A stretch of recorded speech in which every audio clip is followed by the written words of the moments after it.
परमपिता परमात्मा ने हम मनुष्यों को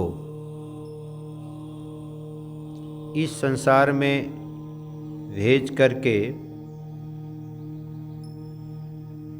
समाज के उत्थान और समाज के नवनिर्माण के लिए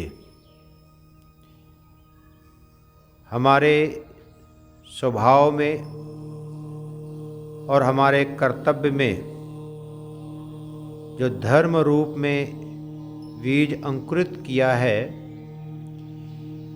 संसार के अंदर प्रत्येक व्यक्ति का, संसार में प्रत्येक प्राणी का, सृष्टि के अंदर प्रत्येक वस्तु का एक धर्म है। धर्म को चाह करके भी त्याग नहीं सकता। अगर धर्म के अनुसार वो अपने जीवन को जी रहा है तो जीवन में सुखों की अनुभूति होगी, जीवन में समाज में मान और सम्मान और प्रतिष्ठा को वो प्राप्त करेगा। धर्म से हट करके अगर जीवन जी रहा है वो, तो समाज में मान और सम्मान का अभाव होगा। जो उसके सपने हैं उन सपनों में अधूरापन होगा। और अगर धर्म के साथ जीवन जी रहा है तो हर एक इच्छा की और हर एक भावना की उसकी पूर्ति होगी। धर्म क्या है? भगवान कृष्ण गीता के अंदर कहते हैं कि अपने कर्तव्य कर्म को समय पर करते जाना ही एक धर्म है। जैसे कि नदी का धर्म है बहना, जल का धर्म है शीतलता, एक पेड़ का धर्म है छाया देना, फल देना, पुष्प देना, गाय का धर्म है दूध देना। अर्थात जीवन के अंदर हर एक का अपना धर्म है। उसी प्रकार से मनुष्य का धर्म है कि अपने कर्तव्य कर्म को समय पर करते जाना।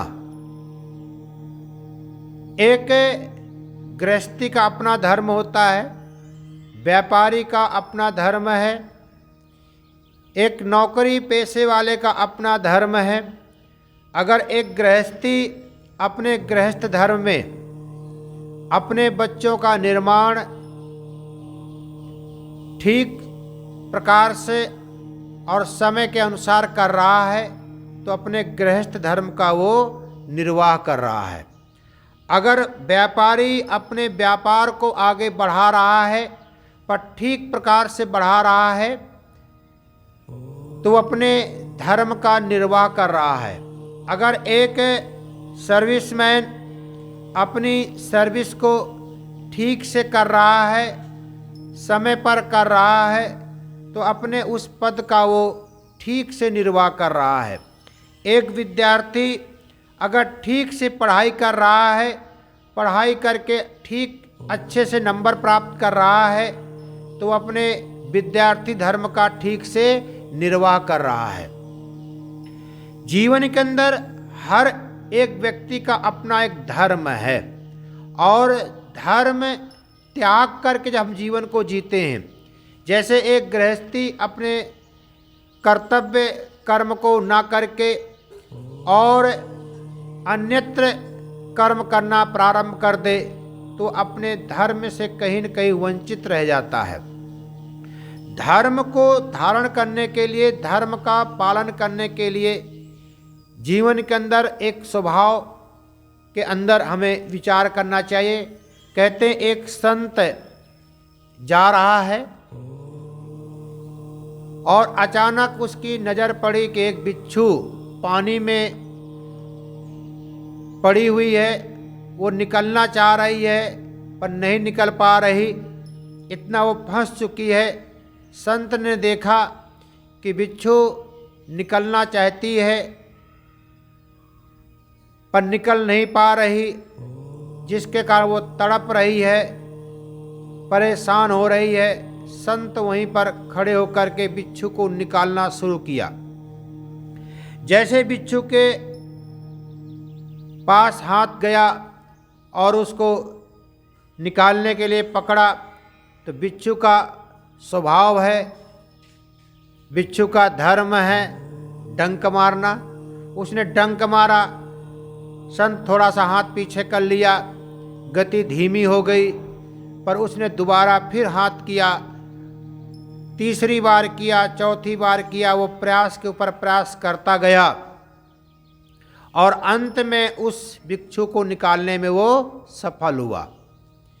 और उसे निकाल करके जब चल पड़ा वो, तो कहते हैं साथ चलने वाले व्यक्ति ने कहा कि महाराज आपको कितना कष्ट हुआ, कितनी तकलीफ हुई, कितनी परेशानी आपको हुई, और आप उसे निकालना चाह रहे थे पर वो बार बार आपको डंक मार रही थी। कह देखिए भाई, उसका स्वभाव है, उसका धर्म है डंक मारना।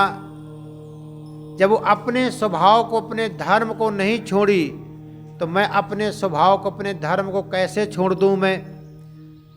और अंत में वो संत उस बिच्छू को निकालने में सफल हुआ।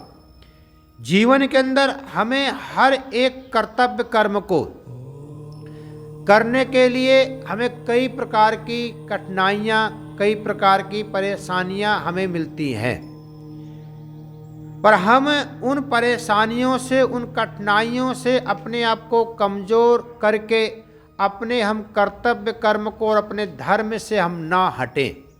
पति और पत्नी के लिए जब विवाह संस्कार का बीच का समय, उस समय दोनों के लिए कहा जाता है कि देखिए, जैसे कि जल का धर्म है शीतलता, आप जल को कितना भी गर्म कर दो, 100 डिग्री तक आप गर्म कर दो, पर इतना गर्म अगर जल आप अग्नि में डालेंगे तो अग्नि को क्या करेगा, वो बुझा देगा। अर्थात इतना गर्म होने के बाद भी उसने अपने धर्म को, अपने स्वभाव को उसने नहीं छोड़ा है।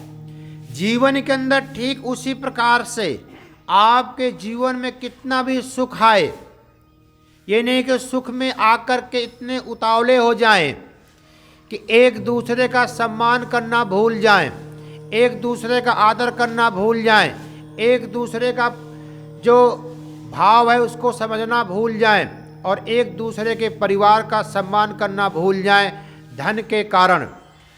तो वहाँ कहा जाता है कि कितना भी धन आ जाए, पर उस धन से आपने इतराना नहीं है, और आपने संतुलित होकर के अपने धर्म, अपने कर्तव्य कर्म को आगे करते जाना है। जीवन के अंदर कितना भी दुख आ जाए, ये नहीं दुख की घड़ी में इतने कमज़ोर पड़ जाएं कि अपने कर्तव्य कर्म को आप छोड़ दें, और जब आप छोड़ देते हैं तो उससे और जीवन के अंदर हमारी कमी आ जाती है। जल का धर्म है जोड़ना।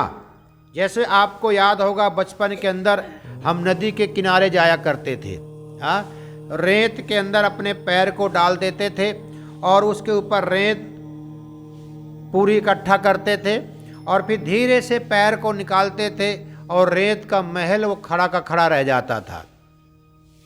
पर ध्यान रखना, वो रेत का महल तब तक रहता था जब तक उसके अंदर जल रहता था। जैसे जल का अंश उससे सूख जाता था तो रेत का महल ढह करके वो गिर जाता था। वैसे जीवन के अंदर वहाँ कहा जाता है कि तुम्हारा जो स्वभाव है बिखरे हुए को जोड़ना है, ये नहीं कि जुड़े हुए को और बिखेर देना है। तो आप अपने जीवन के अंदर अपने कर्तव्य कर्म को ठीक समय पर आपने करना है। अनेक इस प्रकार के भाव और भावनाएं वहाँ पर भरी जाती हैं। तो जीवन के अंदर हम अपने कर्तव्य कर्म को ठीक समय पर करते जाना, क्योंकि समय पर किया गया कर्म आपको सदा सुख देता है और समय निकल जाने के बाद किया गया कर्म आपको वो सुख नहीं दे सकता। जब आपके पास समय हो तो आप समय के अनुसार अपना कर्म करें, क्योंकि एक होती है समझ और एक होता है समय। समय और समझ दोनों के साथ अपने हम कर्तव्य कर्म को करते जाएं, यही जीवन का धर्म है। ओम।